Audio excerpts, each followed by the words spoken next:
The topic of today's video is how to change email on Epic Games account. Let me show ya.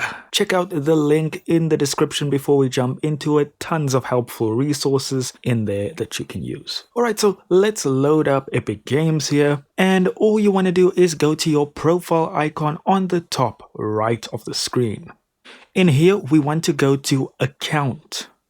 That's going to open up our web browser. And in here, you will see email address right under account information.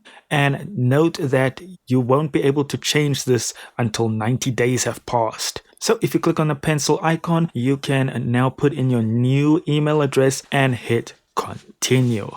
They might ask you some security questions just to make certain that this is you. And then you are good to go. And that is all there is to it, guys. Thank you so much for watching. Don't forget to check the link in the description. We've got tons of useful resources that you can use. Don't forget to like and subscribe while you're at that.